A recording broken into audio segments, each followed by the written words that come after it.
This week's parsha is Parsha Terumah. This is the first parsha in the next series of 5 that discusses the building of the Mishkan as well as the Bigtei Kahuna, the garments of the Kohanim, the priests. Okay, so this is based on a shiurim I've heard from Rabbi Gershenfeld, the Rosh Yeshiva from Machon Yaakov, and he has the following to say. So first we'll start with the menorah. That's in the third aliyah in chapter 25, verse 31. So it says this: You shall make a menorah of pure gold. Hammered out shall the menorah be made. Its base, its shaft, its cups, its knobs, and its blossoms shall be hammered from it. So you see that the menorah is a very complex, diverse piece of work. Okay, so we can learn from this, right, that just like the menorah is diverse, so too are the Jewish people expected to be diverse. Look at all the different parts of the menorah. The menorah is the centerpiece of the Mishkan, right, the center of our divine service. So too do we have to be diverse. But there's something else going on here. Not only are we diverse, right, but that first part was, you shall make a menorah of pure gold. That doesn't mean that just the material needs to be pure gold, like the highest carat you can have of gold, or whatever the measurement is for gold. It's that it actually needs to be made out of one solid piece of gold. That is, that you can't make, one part that's the shaft, another part that's the cups, and another part that's the knobs, and then just screw them all together and make it all fit. Even if it fits beautifully, that's not a kosher way of making the menorah. It all needs to be made, and it needs to be carved out of that one solid piece. So we see that the message here is that not only are Jews supposed to be and expected to be diverse and different, but even through their diversity, they're meant to be unified. Now, that's a very noble idea, but it's difficult. And what's beautiful about that idea that, you're supposed to be diverse and unified, and it's difficult, is that we actually see that reflected in the verse itself. Look at this.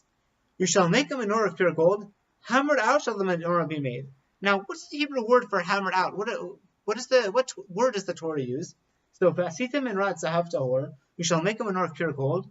Now look, miksha te'aseha, hammered out you shall make it. But the word for hammered is miksha, or more accurately translated is, it's difficult. It's difficult to do this. It's difficult to have something that's unified, that's meant to be one singular unit, and yet all the same that's diverse. And yet that is what is expected of us, and that is what is demanded of us as Jews, to be diverse and different within the ambit of Torah, and to all be unified, and to not be spiteful of the other person's difference, because that's what's expected. That's what makes the menorah kosher. Okay, so that's one idea.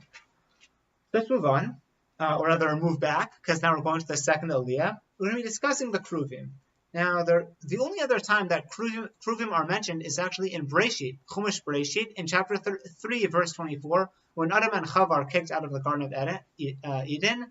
The kruvim are the, as Rashi says, the Malachei Chabala, who are guarding the entrance to the Gan Eden. Okay, but now we have other kruvim, and here Rashi says that these kruvim have the face of a tinok, right, of a child. And Rabbi Gershenfeld says that this tinok is aged between 8 and 13. I'm assuming that he's basing this on a chazal, probably in the Gemara somewhere in Midrash. Okay, so 8 or 13. Now our question is, why are the kruvim made like children? Why are they formed carved in that image? So that's one. And two, why are there two of them? And three, why are they facing each other? And just to really solidify how difficult this is that the kruvim were on top of the Aron. Okay, so that's very nice. What's the Aron? The Aron is where the luchot were stored, right? The tablets. That is, the tablets that Moshe received at Sinai. Pretty holy objects as far as things go. So the Aron itself is holy. It stores the luchot, which are very holy. And the Aron itself was placed in the Kodesh Kadashim in the Beit HaMikdash, the Holy of Holies. The holiest place in the world, really. So holy, in fact, that only one person was allowed to enter there once a year. And that was the Kohen. I mean, this is actually a little more complicated, but pretty much that's true. Only on Yom Kippur, which is also the holiest day of the year, was the Kohen allowed to go in. And this was so sensitive that were he to mess up the service inside the Kodesh Kadashim, he would actually drop dead on the spot. And there was actually a rope tied to the Kohen Gadol's ankle at all times during the service, so that people could drag him out of the Kodesh Kadashim because they themselves weren't allowed to enter there. So if the Kohen Gadol died there, what were we to do? So there's only one way to get him out. And that's just to give a sense of how holy this Kodesh Kadashim is. And inside the Kodesh Kadashim, at the center of that, is the Aron. And on top of the Aron are the kruvim. So why do we have these images of children on top of the Aron in the holiest place in the world? That is the question. And Rabbi Gershenfeld says as follows. What do we learn from children?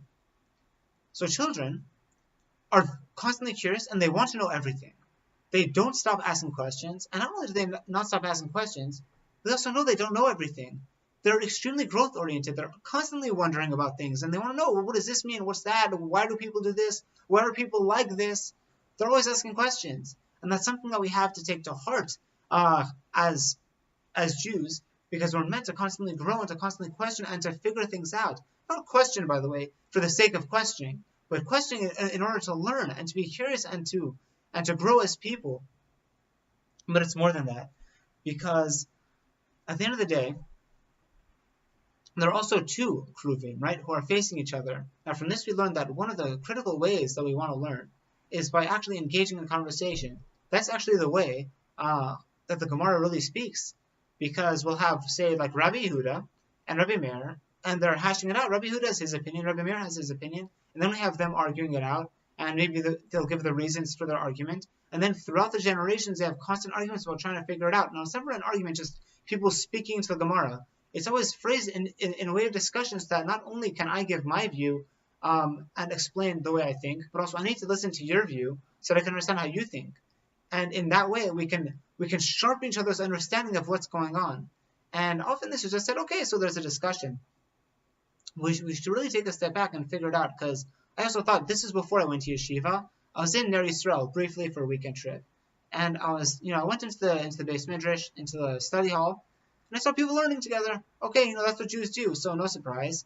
But only later did someone tell me that there was apparently a group of journalists. I haven't seen the study myself or the article, but there were a group of journalists who came into the high school, into the Masifta, as we call it in North America, where the high school boys were learning. And they said the journalists were just blown away, because this was typical. So the administrator asked, well, why are you so surprised?